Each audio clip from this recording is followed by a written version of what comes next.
Hi everyone, my name is Vita Mutebe and I work as the Programs Officer for Nexus Green, but also the Tower Package Manager. This is my second training with the team.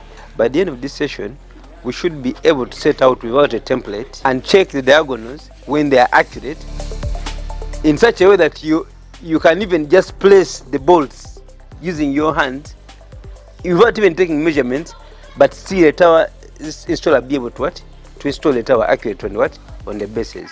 One of the first principles of surveying is setting out from whole to part. Let's assume this is our plot of land. Remember, you should always have references. That is, you should always have your building line. That is the first thing you set out anywhere, and you make sure these ones are permanent. You make sure these ones are not are not tampered with, so that anytime you can always refer to them. So, you establish? Yeah, you establish. Yeah. Okay.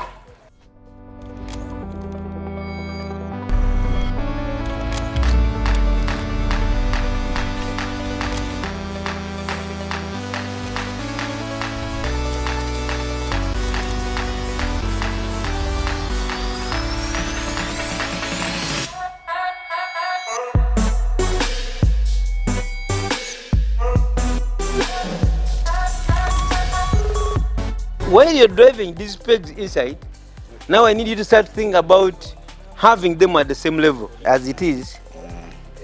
Our man is mathematics, was very right. So you drag, but before you drag a nail, like I said, you have to be mindful of of the vertical alignment. It should be on the same level. So it means at this stage, what we will do is now move move the water level. Yeah, you get a reference point, like a benchmark, and then you try to transfer the level. If it is here, you drag the peg further down, and then you transfer the same level, and then also the other side. So now that this is done, we have a 90. So we mark out our last peg.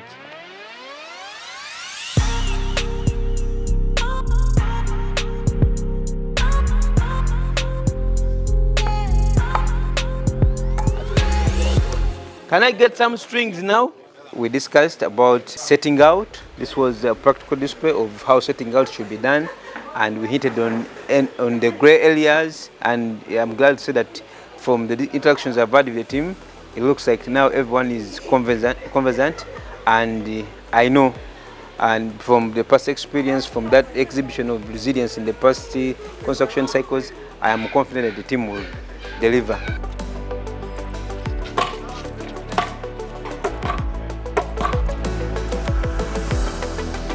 There has been a lot of lessons learned, and this has been in every subsequent cycles. A lot of lessons learned, recorded, and you really see that the team is getting better in every subsequent construction cycle. Now you're getting more and more accurate. If you are working with a 10 by 10 idea, it means that peg should have been dragged a bit further, and even the other one, so that you would measure the 10, and you have the 10 here, and then also this, you would have extended a bit further, so that you set out a 10 by 10. Then from there, you decide on where now to place your reservoirs. So we have our 10 by 10. Where would you want your reservoir to be? Got it. Where would you want it to be? In the middle. You would want it in the middle? In the middle. Why? It is not easy. It's big from here, yes, offset. If it was me, I would want it in the corner. Yes.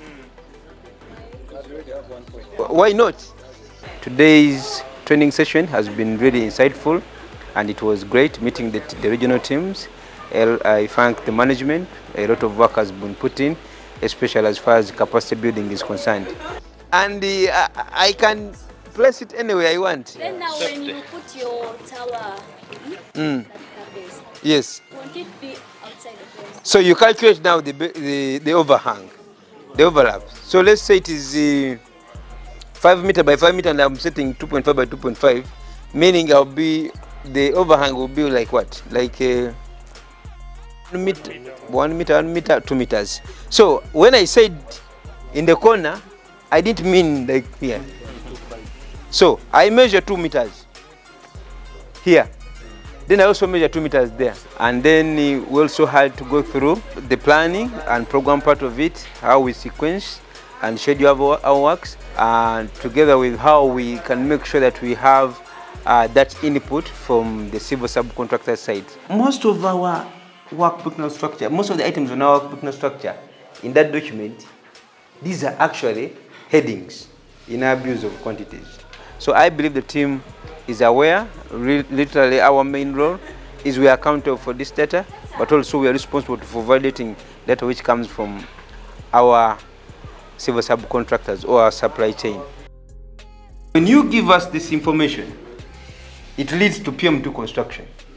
This is what I told you, that this is where now the PEs are going to be working from, because all this data is consolidated into a document. So planning is this. We need these dates from the contractors. When they actually, because this site handover, when is actually intends to give us the site. And always make sure that when that day has passed and no work has been, you haven't achieved the milestone, you ask for a recovery plan. From this session, we should be now able to have to operationalize our work plans, and also to have that synergy, because we'll collaborate more through having to work from the same document. And that way we'll have proper document control. We'll minimize the amount of time we lose when one party delays a task by a couple of days. I think that is all going to be arrested through working from the same calendar. I thank you, and I thank the team, basically the management team, for making sure that this is available to us. There is really capacity building going on here. We are getting better in each subsequent cycle, and all that I think is attributed to our management. I thank you for that. I remain Vita Mutebe, by names, the Programs Officer for Nexus Green.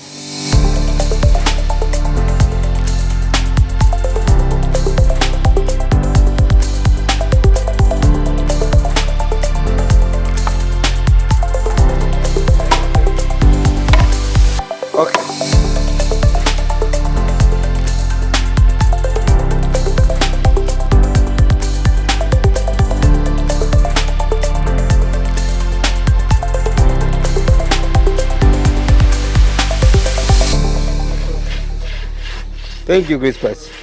I'm impressed by the way you handle the boss woman. No.